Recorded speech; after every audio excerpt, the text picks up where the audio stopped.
Bienvenue sur Azimut, le podcast de l'orientation.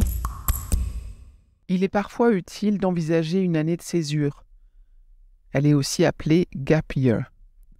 Choisir cette option peut être motivé par une diversité de raisons, parmi lesquelles un manque de maturité du projet de l'étudiant, le besoin de faire une pause après un parcours compliqué à l'adolescence ou juste au lycée, un manque de maturité du futur étudiant, la nécessité de travailler un projet d'orientation car ce travail n'a pas été anticipé, un manque de préparation pour répondre à un ou plusieurs prérequis d'admission, bref, les raisons sont multiples.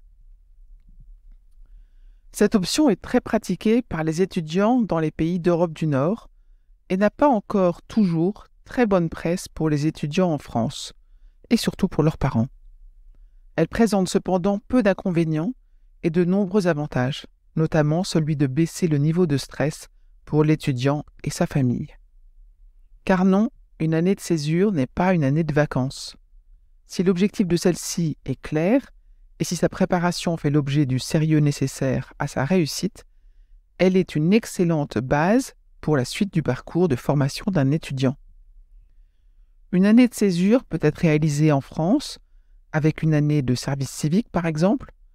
Elle peut aussi être mise en œuvre dans des pays du monde et notamment en Espagne, où il existe plusieurs options, telles que nous allons vous les présenter dans une série d'épisodes sur ce même thème.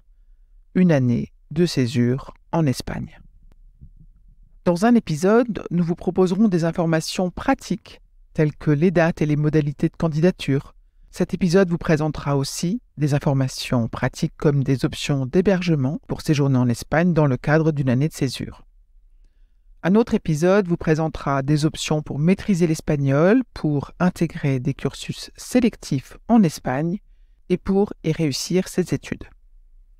Un autre épisode vous proposera d'identifier des domaines dans lesquels l'étudiant pourra découvrir des options qui lui permettront ensuite de choisir la spécialité qui lui correspond vraiment avant qu'il ne s'engage dans une voie. Un autre épisode vous présentera des solutions pour que le candidat puisse préparer les examens d'accès à l'université publique en Espagne et augmenter ses chances d'admission dans celle-ci. Un autre épisode vous présentera des options identifiées pour réaliser un stage en entreprise ou du bénévolat en Espagne, car oui, c'est aussi possible. Et enfin, nous conclurons la série avec un dernier épisode sur l'accès aux études vétérinaires, qui est compliqué également en Espagne. Nous vous présenterons des solutions spécifiques pour préparer ces admissions dans cette filière en Espagne. Les liens de ces épisodes, vous allez les retrouver dans les notes de celui-ci et nous ferons en sorte que vous puissiez circuler d'un épisode à l'autre facilement dans les notes de chacun de ces épisodes. Alors, à tout de suite pour la suite. Je vous retiens quelques secondes de plus et je vous remercie pour votre fidélité et votre attention. J'avais 2 messages à vous faire passer.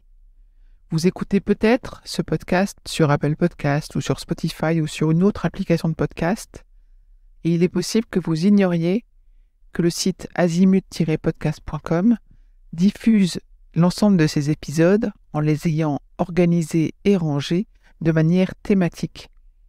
Ceux qui connaissent ce site sont vraiment contents de pouvoir y écouter sereinement chacun des épisodes et de pouvoir utiliser ce moteur de recherche.